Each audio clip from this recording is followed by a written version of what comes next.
வணக்கம். அம்மாவுக்கு இந்த வருடத்தோட 20 வருஷம் ஆகுது. அம்மாவுக்கு திதி கொடுக்கணுன்றதுக்காக நம்ம ராமேஸ்வரம் போகலான்னு சொல்லிட்டு ஒரு பிளான் பண்ணோம். அதுக்காக நம்ம தேர்ந்தெடுத்த பயணம் ரயில் மூலயமா போகலான்னு சொல்லிட்டு, நம்ம ரயில் மூலமா போனதுக்கப்புறம், அங்கே ஒரு 5 ஐயருங்கள வச்சுட்டு நம்ம தில ஹோமம்.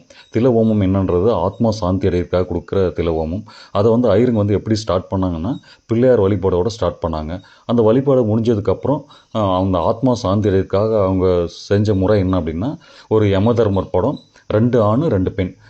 ஒரு சைடு பார்த்தீங்கன்னா அம்மா வீட்டு சைடு இறந்தவங்க, இன்னொரு சைடு அப்பா வீட்டு சைடு இறந்தவங்க. எல்லாருடைய இறந்தவங்க பேரும் கேட்டுட்டு அவங்க ஆத்மா சான்றதுக்கான பூஜைகளை செஞ்சாங்க. அதுக்கப்புறம் அந்த பிண்டங்கள்லாம் வச்ச அந்த இதை நம்ம என்ன பண்ணோம்னா, ராமேஸ்வரத்துலேருந்து தனுஷ்கோடியில் போயிட்டு கரைக்கணும்னு சொன்னாங்க. அதுக்காக நம்ம ஒரு 2 வண்டியை எடுத்துகிட்டு நம்ம தனுஷ்கோடி போனோம். ராமேஸ்வரம் தனுஷ்கோடி போகிறதுக்கு 25 kilometre, up and down 50 kilometre. அங்கே போயிட்டு நம்ம என்ன பண்ணோம்னா, அந்த பிண்டங்கள் அந்த யமதர்மர் படம் அதோட வச்சு அம்மாவுடைய புடவை எடுத்துகிட்டு போயிருந்தோம். அதெல்லாமே பூஜை பண்ணி கடற்கரையில் கரைக்க சொன்னாங்க. நம்ம கடற்கரையில் கரைச்சிட்டோம். கரைச்சிட்டு அவங்க அங்கேருந்து அந்த கடற்கரை காலடி மண்ணை எடுத்துகிட்டு வாங்க அப்படின்னு சொன்னாங்க. நம்ம காலடி மண் எடுத்துகிட்டு வந்தோம். அந்த காலடி மண்ணை எடுத்துகிட்டு நம்ம கையாலே மணல் லிங்கம் பிடிக்க சொன்னாங்க.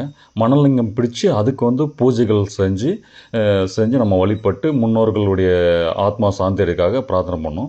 கடைசியாக அந்த பூஜை முடிஞ்சதுக்கப்புறம் ஐயர் சொன்னார், ராமர் ராவணனை கொன்னதுக்கப்புறம் அவருக்கு பிரம்மஹஸ்தி தோஷம் வந்ததாம்.